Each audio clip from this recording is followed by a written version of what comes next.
मित्रांनो, पुढचे व्हाईसराय ते लॉर्ड चेम्सफोर्ड 1916 ते 21चा कालखंड यांच्या कालखंडातल्या ज्या काही घटना आहेत त्या एवढ्या घटना आहेत बघा. या घटनांवरती थोडं नजर टाकू आपण. सगळ्यात पहिली घटना आहे ते लखनौ करार 1916चा जो झालेला आहे तो मुस्लिम लीग आणि काँग्रेसमध्ये झालेला हा लखनौ करार आहे. कराराचा उद्देश होता की दोन्ही या संघटनांनी एकत्रित येऊन या ठिकाणी स्वराज्य मिळवण्यासाठीचं होमरूल आंदोलन सुरू करायचं होतं आणि यासाठी मग या ठिकाणी या दोघांमध्ये एक करार करण्यात आलेला आहे. हा करार लखनौ शहरात झालेला असल्यामुळं त्याला लखनौ करार असंही म्हटलं जात असतं. मग या करारातल्या प्रमुख अटी या ठिकाणी आपल्याला माहिती आहे की 1909च्या कायद्यानुसार मुस्लिमांना दिलेले स्वतंत्र मतदारसंघ काँग्रेसने मान्य केलेले. त्याच्यानंतर काँग्रेसनं होमरूल मिळवण्यासाठी जे आंदोलन सुरू केलं त्याला मुस्लिम लीगनं पाठिंबा दिलेला आहे. त्याच्यानंतर प्रांतीय विधिमंडळामध्ये किंवा केंद्रीय कायदेमंडळामध्ये मुस्लिमांबाबत एखादं विधेयक आल्यास त्या विधेयकाच्या मंजुरीसाठी मुस्लिम सदस्यांच्या 3/4 सदस्यांची मंजुरीशिवाय ते विधेयक मंजूर होऊ नये अशा प्रकारचं या ठिकाणी तरतूद करण्यात आली होती. त्याच्यानंतर केंद्रीय जे काही विधिमंडळ आहे त्यामध्ये मुस्लिमांना राखीव मतदारसंघ देण्याची तरतूद होती आणि प्रांतामध्ये सुद्धा मुस्लिमांना राखीव मतदारसंघ देण्याची तरतूद होती. तर अशा प्रकारचा हा लखनौ करार होता, यांच्याच कालखंडात झालेला आहे. दुसरी घटना आहे सॅडलर आयोग 1917. ठीक आहे, सॅडलर हा शैक्षणिक बाबतचा आयोग होता, शिक्षणाबाबतचा आयोग होता. या आयोगानं 12+3 असा शिक्षणाचा आकृतिबंध निश्चित केला. म्हणजे 12 वर्षाचे शालेय शिक्षण आणि 3 वर्षाचे पदवी शिक्षण असा हा फॉर्मॅट होता. त्याच्यानंतर याच आयोगानं या ठिकाणी व्यावसायिक शिक्षणाची शिफारस केलेली. ठीक आहे, तर ह्या अशा शिफारसी यांच्या आहे. 1918ची घटना आहे ते भारत सुरक्षा कायदा, इंडिया डिफेन्स ॲक्ट म्हणतो आपण, यांच्या कालखंडातला हा महत्त्वाचा टप्पा आहे. 1914 ते 18 हा पहिल्या महायुद्धाचा कालखंड आहे आणि पहिलं महायुद्ध चालू असतानाच 1917मध्ये रशियामध्ये रशियन राज्यक्रांती झालेली आहे, ज्याला समाजवादी क्रांती असंही म्हटलं जातं असतं. ठीक आहे, आणि या समाजवादी क्रांतीनंतर जगभरामध्ये समाजवादी विचार प्रसारित व्हायला सुरुवात झाली होती. तर भारतातही समाजवादी विचार येऊन पोहोचले होते आणि भारतामध्ये समाजवादी विचार प्रसारित होणं इंग्रजांकरता धोकादायक होतं. कारण इंग्रजांच्या लक्षात आलं होतं की या ठिकाणी जर समाजवादी विचार प्रसारित झाले तर समाजवाद हा कट्टर भांडवलशाहीच्या विरोधातला विचार आहे. त्यामुळे भारतातल्या आपल्या भांडवलाला, आपल्या गुंतवणुकीला सगळ्यात जास्त धोका आहे आणि म्हणून भारतात हा विचार प्रसारित होणार नाही. कारण समाजवादी विचारमध्ये समतादिष्टी समाज निर्मितीवरती भर देणारी विचारप्रणाली आहे, भांडवलदाराच्या कट्टर विरोधातली विचारप्रणाली आहे, रक्तरंजित क्रांतीवरती भरोसा असलेली विचारप्रणाली आहे. त्यामुळे इंग्रज लोकांची जीव तर धोक्यात होतेच, पण त्यांची संपत्ती धोक्यात होती. पण हा विचार रोखणं जाणं गरजेचं होतं. म्हणून याकरता इंडिया डिफेन्स ॲक्ट किंवा भारत सुरक्षा कायदा या नावानं हा कायदा ओळखला जात असतो. तर कायद्याचा उद्देशसुद्धा समाजवादी विचार रोखणे. पण या ठिकाणी या कायद्याचा फारसा काही प्रभाव पडला नाही. समाजवादी विचाराची प्रसाराची गती काही कमी झालीच नाही. त्याच्यानंतर एक लक्षात घेतलं पाहिजे की या कायद्याची समीक्षा करणं गरजेचं होतं. म्हणून 10 डिसेंबर 1918ला सर सिडनी रॉलॅक्ट नावाच्या न्यायाधीशाच्या अध्यक्षतेखाली एक कमिटी स्थापन करण्यात आली, जी भारत सुरक्षा कायद्याची समीक्षा करण्यासाठी नियुक्त केली होती. आणि या कमिटीनं मग या कायद्यामध्ये आणखीन काही नवीन तरतुदी सुचवल्यात. जसं उदाहरणार्थ पोलिसांना केवळ संशयावरून अटक करण्याचा अधिकार द्यावा, विदेशासोबत संबंध राखणाऱ्या व्यक्तींच्या विरोधात या ठिकाणी कारवाई करण्याचा अधिकार देण्यात यावा. त्याच्यानंतर या कायद्याअंतर्गत अटक झाल्यास या ठिकाणी जामीन मिळणार नाही अशा प्रकारची तरतूद करण्यात आली. त्याच्यानंतर या कायद्याअंतर्गत अटक झाल्यास किती दिवस तुरुंगात ठेवण्याचा अधिकार देण्यात आला. तर अशा प्रकारच्या नवीन तरतुदी या कायद्यात या ठिकाणी सिडनी रॉलॅक्ट नावाच्या न्यायाधीशानं या ठिकाणी टाकण्याच्या सूचित केल्या होत्या. ठीक आहे, आणि त्यामुळं या तरतुदी ज्या याच्या कायद्यात टाकण्यात आल्या म्हणून या कायद्यालाच पुढं नाव पडलं रॉलॅक्ट ॲक्ट. ठीक आहे, तर रॉलॅक्ट ॲक्ट हा काही वेगळा कायदा नाही, भारत सुरक्षा कायद्याचंच या ठिकाणी मॉडिफिकेशन करून तयार करण्यात आलेला कायदा आहे, ज्याचं काठी त्या ठिकाणी टाकण्यात आलेलं आहे. मग रॉलॅक्ट ॲक्ट लागू झाला आणि त्यानंतर पोलिसांचे हात बळकट झाले. पोलिसांनी या ठिकाणी धरपकड करून या ठिकाणी तुरुंगात टाकायला सुरुवात केली आणि बऱ्याच नेत्यांना जामीन देण्यास नकार देऊन टाकला. कारण या कायद्याअंतर्गत अटक झाल्यानंतर जामिनाची तरतुदीच या ठिकाणी ठेवली नव्हती. आणि या कायद्याअंतर्गत सर्वात जास्त अटक करून टाकले या ठिकाणी काँग्रेसचे नेते. मग काँग्रेसची भावना ही बनली की हा कायदा नेमके या ठिकाणी समाजवादी विचार रोखण्यासाठी आहे की काँग्रेसला रोखण्यासाठी. आणि म्हणून काँग्रेसने या कायद्याची संभावना काळा कायदा म्हणून केली आणि भारतीय लोकांना आवाहन केलं की 6 एप्रिल 1919 हा दिवस या कायद्याच्या विरोधामध्ये काळा दिन म्हणून साजरा करावा आणि यातूनच मग या ठिकाणी काळा दिन साजरा करण्यात आला. या निमित्तानं रोल ॲक्ट मोठ्या प्रमाणात आंदोलन उभारण्यात आले. तर महात्मा गांधीजींनी हे एक कायद्याविषयक आंदोलन या ठिकाणी हातात घेतलेले आणि या आंदोलनाचा परिणाम उत्तर भारतात दिल्ली, पंजाब, हरियाणा या पट्ट्यामध्ये मोठ्या प्रमाणात दिसतात आणि म्हणून या पट्ट्यामध्ये दडपशाहीचा अवलंब इंग्रज सरकारने केले. प्रमुख नेतृत्व अटक करून तुरुंगात टाकून दिलेत. पण त्या तुरुंगात टाकलेल्या नेतृत्वांना कधी सोडणार हे सांगण्यास नकार देऊन टाकला. याचा अर्थ रोल ॲक्ट अंतर्गतच त्यांना मध्ये टाकून दिलं होतं. त्यामुळे काँग्रेसच्या मनामध्ये या कायद्याबद्दलची जी भीती होती ती सामान्य लोकांमध्ये प्रसारित झाली आणि यातूनच मग या ठिकाणी त्यांच्या नेत्यांना लवकरात लवकर सोडावं याकरता 13 एप्रिल 1919ला जालियनवाला बागेमध्ये या ठिकाणी हजारो लोक 20,000च्या आसपास लोक एकत्रित आलेत. कारण 13 एप्रिल हा दिवस बैसाखी सणाचा दिवस आहे. पंजाबमधला शीखांचा सर्वात मोठा सण म्हणजे बैसाखी सण असतो. या सणाच्या निमित्तानं अमृतसर शहरामध्ये शीख समुदाय गुरुद्वाराचं दर्शन घेण्याकरता एकत्र येत असतो आणि याच ठिकाणी ठरलं होतं की या ठिकाणी जालियनवाला बागेमध्ये आपल्याला सभा घ्यायची आणि आपल्या नेत्यांना मुक्त करावं अशा प्रकारची इंग्रजांना विनंती करायची आणि म्हणून पंडित मोतीलाल नेहरूंच्या अध्यक्षतेखाली त्या ठिकाणी सभा बोलवण्यात आली होती. पण आदल्या दिवशी या ठिकाणी 12 एप्रिलला पंजाबचा जो गव्हर्नर होता मायकेल वोडवायर, या मायकेल वोडवायरनं जनरल डायरची नियुक्ती या ठिकाणी लष्करी अधिकारी म्हणून नियुक्ती करून टाकण्यात आली आणि लष्करी कायदा लागू करून टाकला अमृतसर शहराकरता. पण जनतेला काही याची खबर नाही. लष्करी कायद्यामध्ये लष्कर जी कारवाई करेल ती अंतिम असणार असते आणि मग जालियनवाला बागेमध्ये लोक ज्यावेळेस एकत्र आले त्यावेळेस सभा सुरू झाली. याची खबर जनरल डायरला मिळाली आणि जनरल डायरनं त्यांचे 90 लष्कर घेऊन आला, 90 व्यक्ती घेऊन आला आणि त्यांनी डायरेक्ट गोळीबाराचे आदेश देऊन टाकले. या गोळीबारामध्ये बरेच लोक मरण पावले, शेकडो लोक मरण पावलेत. कारण जालियनवाला बाग काही मोकळी नव्हती, चारी बाजूने भिंती होत्या आणि मध्ये जाण्यासाठी बाहेर पडण्यासाठी एकच अरुंद रस्ता होता. त्या रस्त्यावरतीच पोलीस उभे राहिलेत आणि डायरेक्ट गोळीबार करून टाकला. तर अशा पद्धतीनं या ठिकाणी जवळपास 379 इंग्रज सरकारच्या मते 379 लोक मरण पावले. तर भारत सरकारनं जे काही महात्मा गांधींच्या अध्यक्षतेखाली कमिटी स्थापन केली होती त्यांच्या मते जवळपास 1500 लोक मरण पावले. तर बरेच लोक गोळ्या लागून मरण पावले, काही लोक चिंगराचिंगरीत मरण पावलेत, काही लोकांनी तिथं असलेल्या कोरड्या विहिरीत उड्या मारल्यानंतर भरपूर जणांची उड्या झाल्यानंतर खालचे गुदमरून मरण पावले. अशा पद्धतीनं मरण पावणाऱ्यांची संख्या प्रचंड होती. तर अशा पद्धतीनं हे खिलाफत आंदोलन या ठिकाणचं महत्त्वाची घटना एक मानलं जात असतं, आपलं जालियनवाला बाग हत्याकांडाची घटना. आता पुढचा मुद्दा येतो खिलाफत आंदोलन. ठीक आहे. आता शौकत अली आणि महम्मद अली हे 2 अली बंधू होते. सौदी अरेबियातून ते भारतात आले होते, UAE आणि भारतामध्ये दिल्लीमध्ये ते मौलानाचं काम करायचे. पण याच कालखंडात आपल्याला माहिती आहे की 1918ला पहिले महायुद्ध समाप्त झालं आणि पहिल्या महायुद्धामध्ये त्यांनी इंग्लंड आणि फ्रान्सना जसं जर्मनीसोबत व्हर्सायचा तह केला तसं तुर्कस्तानसोबत सेवायचा तह केला आणि सेवायचा तह करून तुर्कस्तानचे तुकडे पाडून टाकले आणि तुर्कस्तानचा जो राजा होता खलिफा याची राजवट बरखास्त करून टाकली. त्यामुळे भारतातला मुस्लिम वर्ग नाराज झाला आणि नाराज झालेला मुस्लिम वर्ग अली बंधूंच्या नेतृत्वाखाली एकत्रित आला आणि इंग्रजांवर दबाव टाकण्यासाठी मग खिलाफत लीग नावाची संघटना स्थापन केली आणि या संघटनेनं जे आंदोलन उभारलं त्यालाच म्हणायचं खिलाफत आंदोलन. तर यांच्याच कालखंडातली ही एक घटना आहे. ठीक आहे. त्याच्यानंतर भारतात वेगवेगळ्या कारणानं जो असंतोष वाढला, असंतोष कमी करण्याकरता मॉन्टेग्यू चेम्सफोर्ड यांनी एक कायदा करण्यात आला होता. या कायद्यालाच म्हणावं लागेल मॉन्टेग्यू चेम्सफोर्ड कायदा. लक्षात.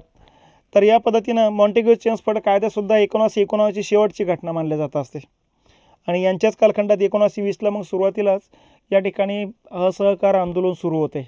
महात्मा गांधीजींनी स्वराज्य मिळवण्यासाठी या ठिकाणी सरकारवर दबाव टाकण्यासाठी सकारात्मक आणि नकारात्मक असे 2 मार्ग हाताशी धरून या ठिकाणी जे आंदोलन उभारलं त्या आंदोलनात म्हणायचं असहकार आंदोलन. 1 ऑगस्ट 1920ला असहकार आंदोलनाला सुरुवात होते. दुर्दैवानं त्या दिवशी पुण्यामध्ये लोकमान्य टिळकांचा मृत्यू होतो. म्हणून या ठिकाणी टिळकांना श्रद्धांजली वाहण्यासाठी आपण त्यांचं जे स्वप्न आहे स्वराज्याचं ते आपण 1 वर्षाच्या आत साध्य करण्यासाठी सगळ्या लोकांनी आंदोलनात उतरावं अशा प्रकारचं भावनिक आवाहन नंतर महात्मा गांधीजींनी केलं. म्हणून असहकार चळवळीची व्याप्ती प्रचंड वाढून गेली होती. तर या पद्धतीनं लॉर्ड चेम्सफोर्डचा हा कालखंड लक्षात घ्यायचा. 1916 ते 21चा कालखंड होता यांचा. ठीक आहे. पुढची व्हाईसराय लॉर्ड रीडिंग 1921 ते 26चा कालखंड आहे लॉर्ड रीडिंगचा. मग आता 1921 ते 26च्या कालखंडातल्या एक एक घटना आपण समजून घेत चालल्या पाहिजेत. 1921ला मोपलांचा उठाव झालेला आहे, तसंच नरेंद्र मंडळाची पण स्थापना आहे. ठीक आहे. आता मोपला उठावाबद्दल आपण अगोदर चर्चा केलेली की केरळमध्ये मलबार किनारपट्टीचा जो भाग येतो त्या किनारपट्टीवरती या ठिकाणी जमीनदार आणि भूदास असे दोन वर्ग आहे. जमीनदार वर्ग हिंदू आहे आणि भूदास लोक जे होते मूळचे हिंदूच होते, पण नंतर त्याने मुस्लिम धर्म स्वीकारला होता. तर या भूदास किंवा आदिवासी जे लोक आहेत यांचं हे मोपला लोक होते, हे जमाती आहेत मोपला नावाच्या, पण मुस्लिम धर्म स्वीकारलेला आहे. यांचा मूळ मुद्दा आर्थिक समस्या आहे. कारण जमिनीवरती जमीनदाराच्या जमिनीवर शेती करून सुद्धा जमीनदार त्यांना हाताशी काही पडू देत नव्हता आणि यातून मग तो संघर्ष पेटला होता.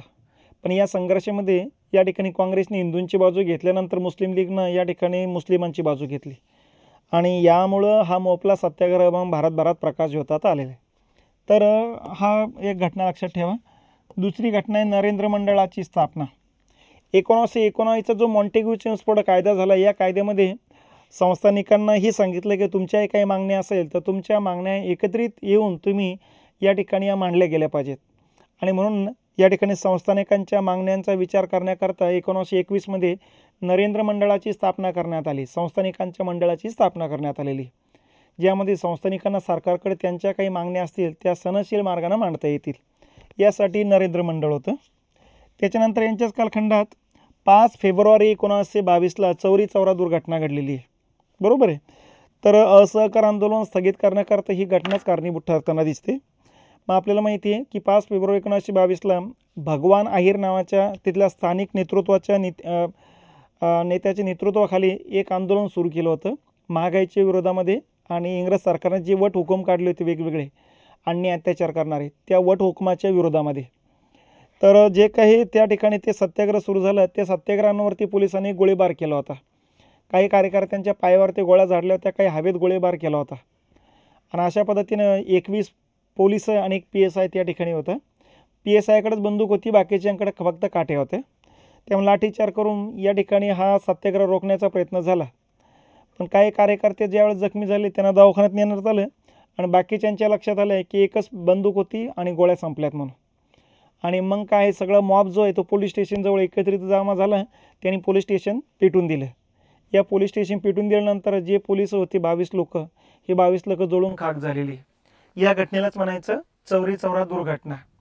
या घटनेनंतर मग इंग्रजांनी धरपकड करून 19 कार्यकर्त्यांना फाशी देण्यात आलेली, फाशी दिलेली, हे लक्षात घेतलं पाहिजे. त्याच्यानंतर 1923ला स्वराज्य पार्टीची स्थापना झालेली. 1 जानेवारी 1923ला अलाहाबाद या ठिकाणी सियारदास पंडित मोतीलाल नेहरू यांच्या अध्यक्षतेखाली स्वराज्य पार्टीची स्थापना झालेली. आणि स्वराज्य पार्टीनंच या ठिकाणी स्वराज्य मिळवण्यासाठी पार्लमेंटवरती दबाव टाकण्याचं काम केल्याचं दिसतंय. त्याच्यानंतर 1924ला मोडीमन समिती. तर मोडीमन समिती ही या ठिकाणी स्वराज्य पार्ट्यांना ब्रिटिश पार्लमेंटवरती काही दबाव टाकला. या दबावातून 1919चा मॉन्टेग्यू चेम्स्फोर्ड कायद्यातील जी द्विदल शासन पद्धती प्रांतातली, तर प्रांतातील द्विदल शासन पद्धती संपुष्टात आणण्याकरता तिची समीक्षा करण्याकरता मोडीमनच्या अध्यक्षतेखाली कमिटी स्थापन करण्यात आली होती. या समितीलाच म्हणायचं मोडीमन समिती. या समितीनं या ठिकाणी 1919च्या द्विदल शासन पद्धतीची रद्द करण्याची शिफारस केली होती, पण इंग्रज सरकारनं हा रिपोर्ट लवकर काही स्वीकारलाच नाही. ठीक आहे. त्याच्यानंतर 1925ला RSSची स्थापना आहे. पुढच्या वर्षी RSSच्या स्थापनेला 100वे वर्ष सुरू होते. तर त्या डायरेक्शन लक्षात ठेवायचं. ठीक आहे. राष्ट्रीय स्वयंसेवक संघ म्हणतो आपण त्याला. ठीक आहे. तर अशा पद्धतीनं ही RSSची घटना आहे ती बळीराम हेडगेवार यांनी नागपूर या ठिकाणी या संघटनेची स्थापना केलेली. त्याच्यानंतर 1925ला काकोरी कट खटला आहे. काकोरी कट खटला कसा आहे तर 1924मध्ये हिंदुस्तान रिपब्लिकन असोसिएशन नावाची क्रांतिकारी संघटना सचिंद्रनाथ सान्याल यांनी कानपूरला काढली होती. आणि या संघटनेच्या क्रांतिकारकांना या ठिकाणी शस्त्रास्त्र पाहिजे ते शस्त्रास्त्र क्रांती करण्यासाठी, आणि शस्त्रास्त्र खरेदी करण्याकरता पैसा लागत होता. आणि म्हणून मग बंगालवरून दिल्लीला जाणार जो महसूल आहे तो महसूल काकूर स्टेशनवरती लुटण्याचं ठरलं.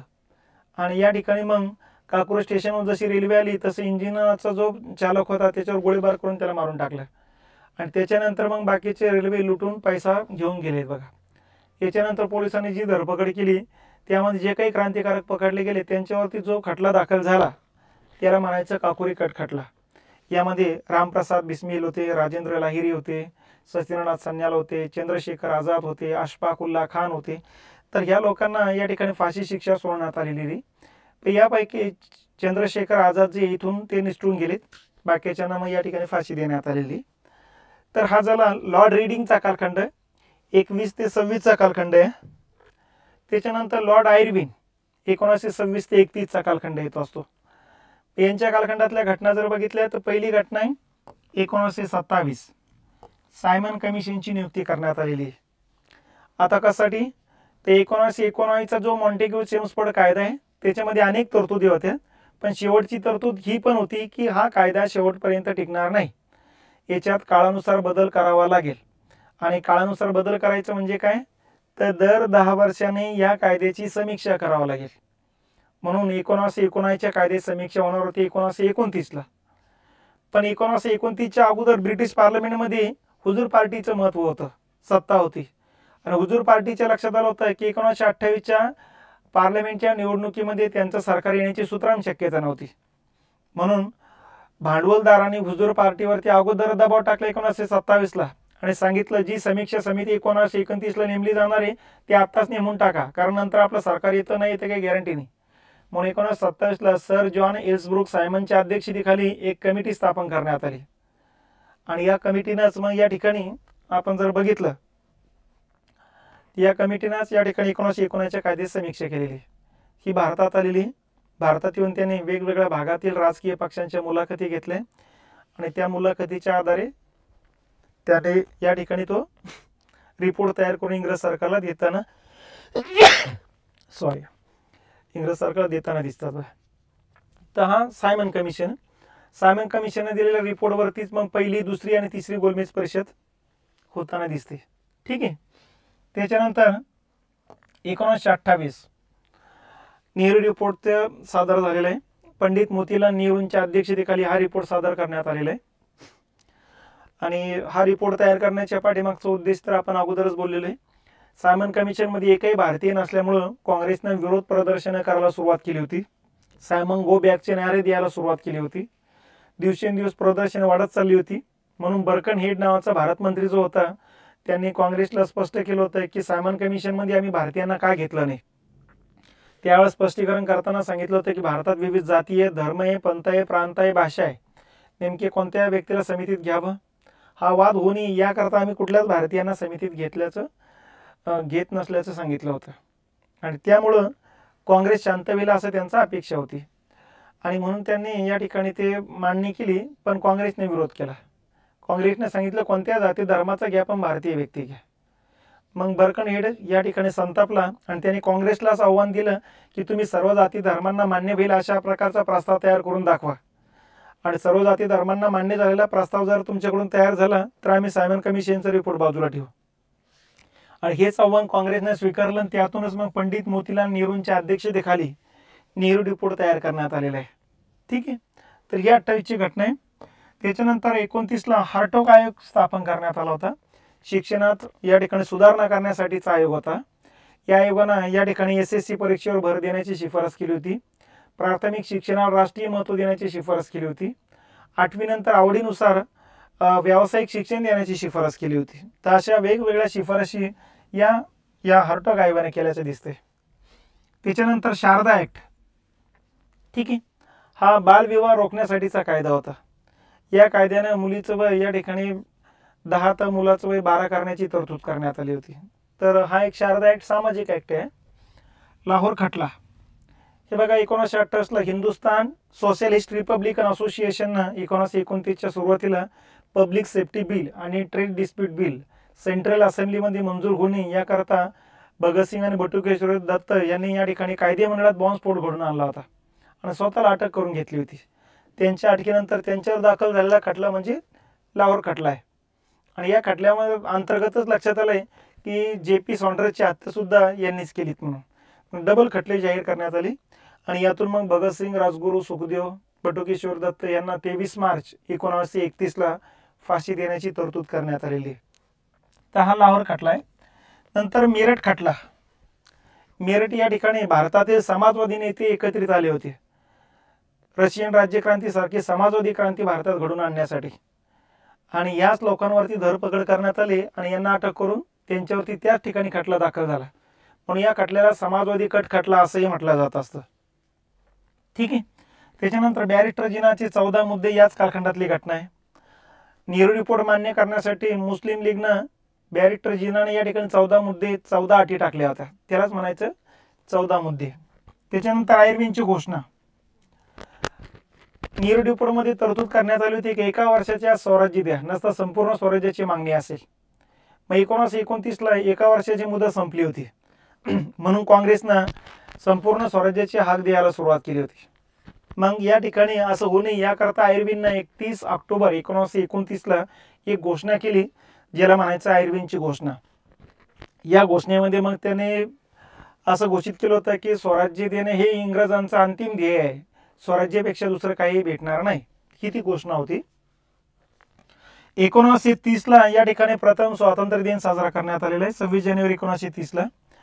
आपल्याला माहिती डिसेंबर 1929चं लाहोरचं अधिवेशन झालं होतं, ज्याचे अध्यक्ष पंडित नेहरू होते. या अधिवेशनामध्ये संपूर्ण स्वराज्याचा ठराव संमत झाला होता, म्हणजे स्वातंत्र्याचा ठराव. तर स्वातंत्र्याची कल्पना भारतीय लोकांच्या मनात निर्माण व्हावी याकरता 26 जानेवारी 1930ला प्रथम स्वातंत्र्य दिन साजरा करण्यात आलेला आहे. ठीक आहे. आणि प्रथम स्वातंत्र्य दिन जसा मोठ्या प्रमाणात साजरा झाला तसं काँग्रेस वर्किंग कमिटीनं महात्मा गांधीजींना आवाहन केलं की तुम्ही एखादं आंदोलन हातात घ्या म्हणून. आणि त्यानुसार मग या ठिकाणी जे आंदोलन हातात घेण्यात आलं त्यालाच म्हणायचं सविनय कायदेभंग. आणि सविनय कायदेभंगाच्या अगोदर दांडी यात्रा आयोजित केली होती. साबरमती ते या ठिकाणी दांडी 385 किलोमीटर अंतर असलेले हे ठिकाणं होते. आणि महात्मा गांधीजी सहित 78 प्रतिनिधी होते. त्यामध्ये 3 महिला होत्या, मिठूबेन पेटीट, सरोजिनी नायडू आणि कस्तुरबा गांधी अवंतिकाबाई गोखले. तर या 3 महिलांसहित 78 प्रतिनिधी होते. आनंद, जंबूसार, बडोच, सुरत, नवसारी या गावातून ही दांडी यात्रा दांडीला पोहोचते. 5 एप्रिलला, 12 मार्चला निघतात, 12 मार्च 1930ला आणि 5 एप्रिल 1930ला ती दांडीला पोहोचतात. आणि त्याच्यानंतर मग 6 एप्रिल 1930ला दांडी या ठिकाणी मिठाचा सत्याग्रह करून भारतभरातल्या लोकांना आवाहन करतात की तुम्ही पण सत्याग्रहात सहभागी व्हावा. आणि मग सविनय कायदेभंग चळवळ सुरुवात होते बघा. ठीक आहे. यांच्याच कालखंडात या ठिकाणी प्रथम गोलमेज परिषद आहे. मे 1930मध्ये सायमन कमिशनचा रिपोर्ट येतो. आणि या रिपोर्टवरती विचार करण्याकरता रॅमसे मॅकडोनाल्ड मग भारतातल्या विविध राजकीय पक्षांच्या प्रतिनिधींना लंडनमध्ये बोलवून घेतात. आणि ते सगळे त्या परिषदेमध्ये गोलाकार पद्धतीने असे बसतात, म्हणून राऊंड टेबल कॉन्फरन्स किंवा गोलमेज परिषद असं आपल्याला नाव पडतं. आणि यातली पहिली गोलमेज परिषद 1930मध्ये यांच्याच कालखंडात होताना दिसते. त्याच्यानंतर 1931 गांधी इर्विंग करार होतो. 5 मार्च 1931ची घटना आहे. गांधी इर्विंग कशासाठी? 1930ला सुरू झालेले सविनय कायदेभंग चळवळ स्थगित व्हावं, काँग्रेसनं दुसऱ्या गोलमेज परिषदेला उपस्थित व्हावं यासाठी चर्चा घडवून आणण्यासाठीचं हे करार होता. कारण इंग्रज सरकारनं सांगितलं होतं की आंदोलन स्थगित करण्यासाठी तुम्ही प्रयत्न करा आणि काँग्रेसला दुसऱ्या गोलमेज परिषदेला उपस्थित करा. कारण गोलमेज परिषदेतल्या निर्णयाच्या आधारे पुढे कायदा लागू होणार आहे. काँग्रेसने जर मान्य केलं नाही तर मग ते लागू करणं अवघड जाईल. हे होऊ नये यासाठी चर्चा करण्यात सांगितलं होतं. मग या कालखंडात महात्मा गांधी दिल्लीच्या तुरुंगात होते. आयर्विननं महात्मा गांधीजींची दिल्लीच्या तुरुंगात भेट घेतली आणि त्यातून साकारला गेला गांधी इर्विंग करार. यालाच म्हणायचं दिल्ली करार असंही नाव पडतं. मग या ठिकाणी या करारातल्या एकमेकांच्या अटी दोघांनी मान्य करताना दिसतात. आणि याच वर्षी भगतसिंग, राजगुरू, सुखदेव यांना 23 मार्च 1931ला फाशी दिलेली. तर ह्या सगळ्या घटना आयर्विनच्या कालखंडातल्या घटना आहेत. ठीक आहे. पुढे येतात बघा लॉर्ड विलिंग्टन, 31 ते 36चा कालखंड आहे. यांच्या कालखंडातली पहिली घटना आहे दुसरी गोलमेज परिषद झाली होती 1931ला. 32ला जाती निवड आहे. भारतातील अस्पृश्यांना सुद्धा स्वतंत्र मतदारसंघ देण्याची तरतूद या ठिकाणी करण्यात आली होती. रॅमसे मॅकडोनाल्डनं घोषित केलेलं आहे त्याला, म्हणून यालाच रॅमसे मॅकडोनाल्ड निर्णय असेही म्हटलं जात असतं. त्याच्यानंतर जातीय निवड रद्द करण्याकरता महात्मा गांधीजी पुण्याची येरवडा तुरुंगामध्ये उपोषणाला बसले होते. आणि उपोषणातून जो काही आंबेडकर आणि गांधीजींमध्ये जो तोडगा निघाला त्यालाच म्हणायचं पुणे करार, ऐक्य करार किंवा येरवडा करार. आणि या करारानुसार आंबेडकरांनी या ठिकाणी स्वतंत्र मतदारसंघाऐवजी राखीव मतदारसंघ स्वीकारलेले. त्याच्यानंतर तिसरी गोलमेज परिषद. ठीक आहे. तिसरी गोलमेज परिषद या ठिकाणी वरील दोन्ही गोलमेज परिषदेमध्ये ज्या मुद्द्यांवरती एकमत झाले नव्हतं त्या मुद्द्यांबाबत एकमत घडवून आणण्याकरता समित्या स्थापन केल्या होत्या. त्या समितीचा रिपोर्ट मांडण्यासाठीची तिसरी गोलमेज परिषद होती. आणि या तिन्ही गोलमेज परिषदेमध्ये सगळ्यांना मान्य झालेल्या तरतुदी वेगळे काढण्यात आल्या. 1934ला त्याची श्वेतपत्रिका जारी करण्यात आली आणि त्या श्वेतपत्रिकेचंच पुढे 1935च्या कायद्यामध्ये रूपांतर करण्यात आलं. तर यालाच म्हणायचं भारत सरकारचा कायदा, गव्हर्नमेंट ऑफ इंडिया ॲक्ट. तर ही एक यांच्या कालखंडातली महत्त्वाची घटना आहे. हा भारतातला सर्वात शेवटचा आणि सर्वात मोठा कायदा येतो. ठीक आहे. त्याच्यानंतर येतात लॉर्ड लिनलिथगो, 1936 ते 44चा कालखंड आहे. ठीक आहे. मग यांच्या कालखंडातली पहिली घटना जी आहे, आता कालखंड 36 ते 44 आहे, 37ची पहिली घटना आहे. ठीक आहे. प्रांतीय सभेच्या निवडणुका. मग आता 1935च्या कायद्यामध्ये प्रांतांना स्वायत्तता देण्याचा निर्णय झाला होता आणि म्हणून काँग्रेसनं पहिल्यांदाच या ठिकाणी निवडणुका लढवताना दिसतात. मग या कालखंडामध्ये ज्या काही भारतभरात जे काही प्रदेश होते, टोटल इंग्रजांच्या याच्यामध्ये 11 प्रदेश होते. 11 प्रदेशापैकी इकडं वायव्य सरहद्द प्रांत होता, या बाजूला पंजाब होता, या ठिकाणी सिंध होता, या बाजूला मुंबई प्रांत होता, इकडं मध्य प्रांत होता, इकडं या ठिकाणी मद्रास प्रांत आहे. ठीक आहे. इथं जर बघितलं तर संयुक्त प्रांत आहे. ठीक आहे. इथं बिहार येतो असतो, इकडं ओरिसा येत असतो, इकडं बंगाल आहे आणि इकडं आसाम आहे. तर अशा पद्धतीने 11 प्रांत होते. ही 3 6, ही 3 9 10 आणि 11. या 11 प्रांतापैकी काँग्रेसला स्पष्ट बहुमत भेटलं 6 प्रांतात. कुठल्या कुठल्या? मुंबई 1, संयुक्त प्रांत 2, बिहार 3, मध्य प्रांत 4, ओरिसा 5 आणि मद्रास 6. या 6 प्रांतात काँग्रेसला स्पष्ट बहुमत भेटलेले आहे. ठीक आहे. त्याच्यानंतर 2 प्रांतात काँग्रेस सर्वात मोठा पक्ष म्हणून निवडून आलेला आहे. कुठले 2 प्रांत? वायव्य सरहद्द प्रांत आणि आसाम. आणि 3 प्रांतामध्ये काँग्रेस पूर्णतः पराभूत होताना दिसते. कुठले 3 प्रांत आहे मग? नंबर 1 सिंध, नंबर 2 पंजाब आणि नंबर 3 बंगाल. तर अशा प्रकारची स्थिती होती. मग या 2 मोठ्या प्रांतामध्ये काँग्रेसला बाकीच्या पक्षांना पाठिंबा दिला आणि तिथे काँग्रेसचं सरकार आलं. म्हणजे टोटल 6 + 2 असं टोटल 8 प्रांतात काँग्रेसचं सरकार होतं. आणि 3 प्रांतामध्ये या ठिकाणी काँग्रेस आणि मुस्लिम लीग सोडून सरकार होतं. लक्षात. तर अशा पद्धतीनं प्रांतीय सभेच्या निवडणुका हे यांच्या कालखंडातली एक महत्त्वाची घटना आहे. यांच्याच कालखंडामध्ये या ठिकाणी दुसरे महायुद्ध सुरू होते 1 सप्टेंबर 1939ला. ठीक आहे. आणि म्हणून मग काँग्रेसला विश्वासात न घेता लिनलिथगोना घोषणा करून टाकतात की भारत सुद्धा इंग्लंडच्या बाजूनं जर्मनीच्या विरोधात दुसऱ्या महायुद्धात उतरत आहे म्हणून. पण ही घोषणा करताना प्रांतातील मंत्रिमंडळाला विश्वासात घ्यायला पाहिजे होतं, तशा प्रकारचे विश्वासात घेताना दिसत नाही. म्हणून काँग्रेसनं 22 नोव्हेंबर ते 22 डिसेंबर 1939 या काळामध्ये या ठिकाणी राजीनामे देऊन टाकले. म्हणून 22 डिसेंबर 1939 हा दिवस मुस्लिम लीगनं मुक्ती दिन म्हणून साजरा केलेला आहे. तर हा मुक्ती दिन एक लक्षात ठेवायचा. ठीक आहे. त्याच्यानंतर 1940ला ऑगस्ट ऑफर मांडली गेलेली.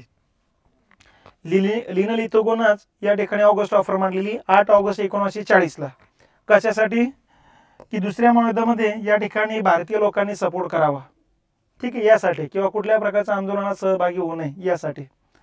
आणि 1940ला 17 ऑक्टोबरला वैयक्तिक सत्याग्रह सुरू करावा लागलेला आहे महात्मा गांधीजींना. का? कारण सामूहिक आंदोलन हातात घेता येत नव्हतं आणि काँग्रेसने राजीनामे का दिली हे जनतेला सांगणं पण गरजेचं होतं. याच कालखंडात वाढती महागाई आणि इंग्रज सरकारनं वेगवेगळे जे काही भारतीयांवरती वटहुकूम लागू केले होते त्या वटहुकुमाच्या विरोधामध्ये या ठिकाणी वैयक्तिक सत्याग्रह जनजागृती करणार होते. अशा पद्धतीनं 17 ऑक्टोबर 1940ला वैयक्तिक सत्याग्रहाला सुरुवात होते. पहिले वैयक्तिक सत्याग्रह म्हणून विनोबा भावे, दुसरे पंडित जवाहरलाल नेहरू, तिसरे सरदार वल्लभभाई पटेल आणि चौथे मौलाना आझाद असे हे वैयक्तिक सत्याग्रहांची नावं लक्षात ठेवायची. त्याच्यानंतर 1942 मध्ये क्रिप्स मिशन सादर करण्यात आलेले. 29 मार्च 1942ला भारतीय लोकांचा सपोर्ट घेण्याकरता आणि अमेरिकेचा दबाव कमी करण्याकरता हे क्रिप्स मिशन होते. त्याच्यानंतर क्रिप्स मिशन अपयशी ठरताच या ठिकाणी काँग्रेसनं भारत छोडो आंदोलन सुरू केलेले आहे. कारण आझाद हिंद फौजेचे सरसेनापती सुभाषचंद्र बोस यांनी रेडिओवरून या ठिकाणी घोषणा केली होती की जपान भारतावरती आक्रमण करणार नसून भारतातील इंग्रजांवरती आक्रमण आहे. त्यामुळे आम्ही जपानच्या सहकार्याने आक्रमण करतोय आणि अंतर्गत भागात काँग्रेसनं उठाव करा, दोन्हीच्या दबावातून आताच इंग्रजांची राजवट जाऊ शकते. म्हणून मग भारत छोडो आंदोलन 9 ऑगस्ट 1942ला सुरुवात होते. हाच दिवस काँग्रेसनं भारतभरात ऑगस्ट क्रांती दिन म्हणून साजरा केलेला आहे. त्याच्यानंतर 1943 बंगाल प्रांतात दुष्काळ पडलेला आहे. 43 ते 45च्या कालखंडामध्ये या दुष्काळाबाबत हा आयोग होता, ओढीड आयोग. सगळ्यात मोठा बंगाल प्रांतातला दुष्काळ आहे हा. ठीक आहे, हे एवढ्या घटना येतात या ठिकाणी लिनन इतोगोच्या कालखंडातल्या. त्याच्यानंतर पुढचे व्हायसराय येतात वेवेल, आणि वेवेलचा कालखंड आहे 1844 ते 47, 1944 ते 47 हा कालखंड आहे. आता या कालखंडातल्या महत्त्वाच्या घटना लक्षात ठेवा. पहिली घटना आहे 1944ची, राजाजी योजना मांडलेली बघा. सिराज गोपालचारी यांनी भारत छोडो आंदोलन अपयशी ठरल्यानंतर लीग आणि काँग्रेसला एकत्र आणण्याकरताचा प्लॅन मांडला होता, त्यालाच म्हणायचं राजाजी योजना. त्याच्यानंतर 1944ला सार्जंट आयोगाची स्थापना आहे. ब्रिटिश काळातील सर्वात शेवटचा शैक्षणिक आयोग आहे. ज्या आयोगानं 6 ते 14 वर्षे वयाच्या मुलांना निःशुल्क आणि सक्तीच्या शिक्षणाची शिफारस केली होती आणि स्वतंत्र शिक्षण विभाग स्थापन करण्याची शिफारस केली होती. तर हा शैक्षणिक आयोग आहे. 1945ला देसाई अली योजना आहे. भुलाबाई देसाई काँग्रेसची एक नेते होते आणि लियाकत अली जे मुस्लिम लीगचे एक नेते होते. दोघंही वकील होते, दोघंही मित्र होते. दोघांनाही वाटत होतं या दोन्ही संघटनांनी एकत्रित यावं आणि म्हणून दोघांनी एकत्रित येऊन एक योजना तयार केली, ज्या योजनेला या दोघांचं आडनाव देण्यात आलेले. ठीक आहे. त्याच्यानंतर वेवेल योजना सरकारनं मांडलेली योजना होती. रशियानं जो काही साम्राज्यवादाबद्दल एक दबाव निर्माण केला होता, त्या दबावातून बाहेर पडणं गरजेचं होतं, याकरता वेवेल योजना होती. जपान विरुद्धच्या युद्धात आपल्याला जिंकायचं असेल तर भारतीयांचं सहकार्य घेणं गरजेचं होतं, म्हणून ही योजना मांडण्यात आली होती. आणि ब्रिटिश पार्लमेंटच्या निवडणुका जिंकायच्या असेल तर या ठिकाणी आपणही भारताबद्दल काहीतरी देणे लागतो हे सांगण्यासाठी योजना मांडली होती. तर ही योजनेच्या पाठीमागे भरपूर या ठिकाणी उद्देश होते. आणि यातून मग योजना काय, कमांडर इन चीफ आणि व्हायसराय ही 2 पदं वगळता बाकीचे सगळे पदे भारतीयांकडे देण्यात येईल. भारतीयांनीच राज्यघटना तयार करावी. फक्त राज्यघटनेमध्ये अल्पसंख्याकांना महत्त्वाचे स्थान आहे अथवा नाही एवढंच ब्रिटिश सरकार पाहिजे. त्याच्यानंतर राज्यघटना एकदा चालू झाली की त्यानंतर या ठिकाणी भारतातला 93 कलमी कार्यक्रम इंग्रजांचा संपुष्टात येऊन जाईल. तसेच अंतर्गत आणि बहिर्गत दोन्ही धोरणं भारतीयांना ठरवता येईल. अशा प्रकारच्या तरतुदी या वेवेल योजनेमध्ये होत्या. ठीक आहे. आणि 1945ला दुसरी महायुद्ध समाप्त झालेली.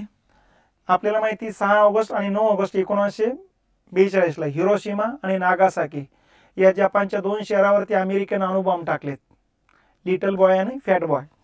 आणि ह्या दोन्ही अणुबॉम्ब टाकल्यानंतर या ठिकाणी जपाननं 12 ऑगस्टला शरणागती पत्करली आणि 15 ऑगस्टला माउंट बॅटन समोर त्यांनी मग स्वाक्षरी करून युद्ध समाप्त झाल्याची घोषणा करून टाकली होती. तर 45च्याच घटना आहेत या सगळ्या. 1946ला त्रिमंत्री योजना मांडण्यात आलेली आणि 3ही मंत्री कॅबिनेट दर्जाचे असल्यामुळे यांना कॅबिनेट मिशन असंही म्हटलं जात असते. ठीक आहे. तर त्रिमंत्री योजना ही एक महत्त्वाची घटना आहे. या योजनेनं भारताचे 3 गट तयार करण्याची शिफारस केली होती. पश्चिमेकडचा मुस्लिम बहुल गट, मधल्या भागातले हिंदू बहुल गट, पूर्वेकडचा मुस्लिम बहुल गट. 3 गटाचं संघराज्य निर्माण करण्याची तरतूद होती. संघराज्याची एक राज्यघटना असण्याची तरतूद होती. संघराज्याची राज्यघटना जर एखाद्या गटाला मान्य नसेल, एखाद्या संस्थानिकांना मान्य नसेल तर संस्थानिकांनी गटांना स्वतंत्र राज्यघटना तयार करण्याचे अधिकार देऊन टाकले होते. मग 2-2 राज्यघटना झाल्यानंतर मग गटाची किंवा संस्थानिकांची राज्यघटना श्रेष्ठ असणार होती आणि संघराज्याची राज्यघटना दुय्यम असणार होती. असे या तरतुदी या त्रिमंत्री योजनेमध्ये होत्या. ठीक आहे. त्याच्यानंतर प्रत्यक्ष कृती दिवस 16 ऑगस्ट 1946ला मुस्लिम लीगनं पाकिस्तान निर्मितीसाठी प्रत्यक्ष कृती दिवस किंवा डायरेक्ट ॲक्शन डे साजरा केलेला आहे. आणि या दिवसापासून भारतभरात जातीय दंगली सुरू झालेल्या आहेत. त्याच्यानंतर 46ला हंगामी सरकारची स्थापना आहे. पंडित नेहरूंच्या अध्यक्षतेखाली 15 सदस्यांचं मिळून हंगामी सरकार स्थापन करण्यात आलं होतं. यांच्याच कालखंडामध्ये मग राज्यघटनेच्या निर्मितीला सुरुवात होताना दिसते.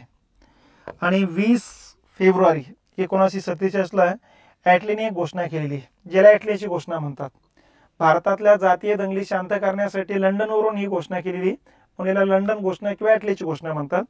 ज्या घोषणेत त्यांनी इंग्रजांची भारतातील अंतिम जी मर्यादा आहे, समयसीमा जी आहे, निश्चित केली होती. ज्यामध्ये त्यांनी सांगितलं होतं की 30 जून 1948 पर्यंतच इंग्रजांची राजवट भारतात आहे.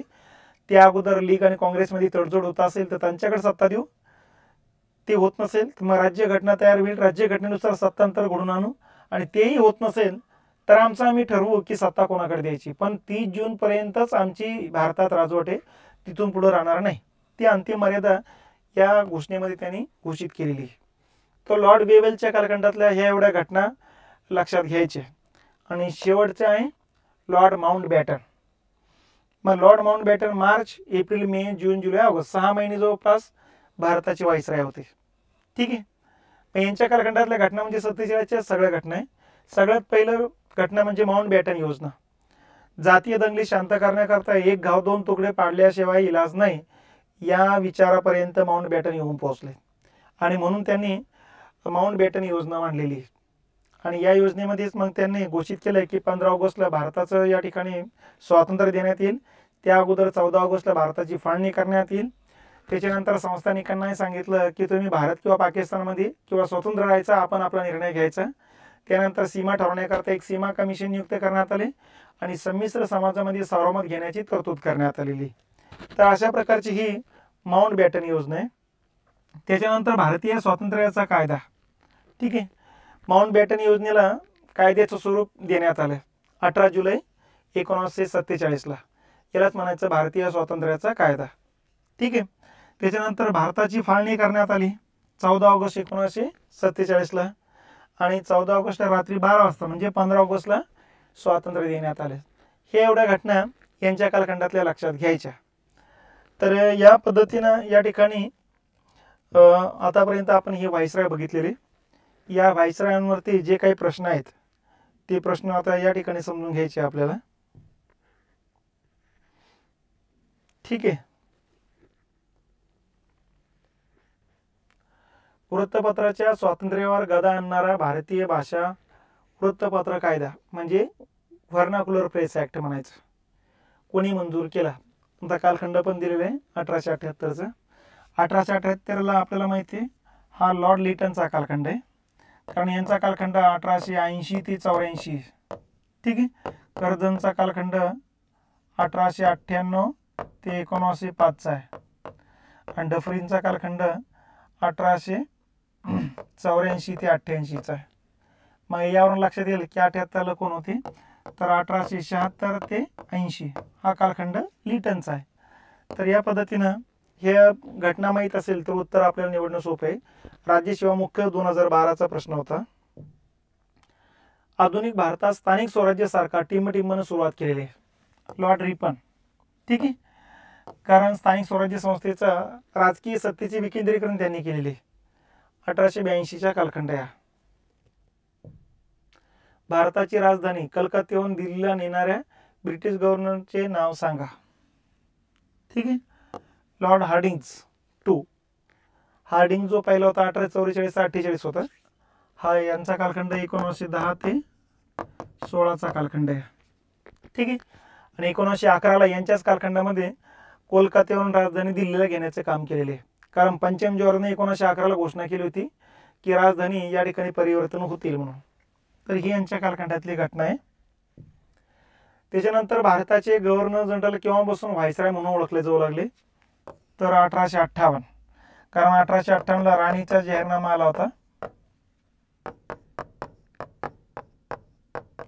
या जाहीरनामाचं वाचन मग 1 नोव्हेंबर 1858ला अलाहाबाद या ठिकाणी कॅनिंगनं केलं होतं. आणि यानुसारच मग कंपनीची राजवट बरखास्त करण्यात आली आणि प्रत्यक्षात राणीची राजवट भारतात सुरुवात होती. त्यामुळे भारताचे गव्हर्नर जनरल पद गायब झालं म्हटल्यापेक्षा रद्द झालं आणि व्हाईसराय पदाला सुरुवात होती. अयोग्य जोडी ओळखा. व्हाईसरायने त्यांचा कार्यकाल दिलेला आहे. लॉर्ड एल्गिन दुसरा 1894 ते 1899. ओके, बरोबर आहे. लॉर्ड कर्झन 1899 ते 1905. बरोबर आहे. लॉर्ड मिंटो द्वितीय 1808 ते 1910. हे बघा, हे 100 वर्षे होऊ लागली. इतका कुठं कार्यकाल कोणाचा असत नाही बघा. त्यामुळे हे तर कसंच लागू होत नाही. लॉर्ड हार्डिंग 1910 ते 16 हे बरोबर आहे. आता अयोग्य ओळखा सांगितलं फक्त क आहे, मग फक्त क कुठे इथे. आलं लक्षात. इथं योग्य विचारलं असतं तर अ ब ड आलं असतं, मग तसं पर्यायच नाही तसं. तर हे बघा, हे लगेच लक्षात येऊन जाते की हां याच्यामध्ये 19 जर शब्द असतात मग आपण कन्फ्युजन झालो असतं की बाबा 1-2 वर्ष असू शकतात, काही सांगता येत नाही. पण इथे डायरेक्ट 102 वर्ष येते. ठीक आहे. लॉर्ड डलहौसीच्या बाबत पुढील पैकी कोणती विधाने बरोबर आहेत? ठीक आहे. रेल्वे सुरू झाली, बरोबर आहे, डलहौसीच्याच कालखंडात. स्वतंत्र सार्वजनिक बांधकाम खाते निर्माण झाले 1856ला, ओके बरोबर आहे. 1852ला तारक विभागाची स्थापना आहे, ओके बरोबर आहे. 1854मध्ये पोस्ट कायदा संमत करून टपाल तिकिटाची सुरुवात झाली, बरोबर आहे. वरील सर्व बरोबर येतात हे सगळे लक्षात. लॉर्ड डलहौसी बद्दलचे हे विधानं लक्षात घ्यायचे. तर या पद्धतीनं गव्हर्नर जनरल आणि व्हाईसराय हा आपला एक टॉपिक संपुष्टात आलेला आहे.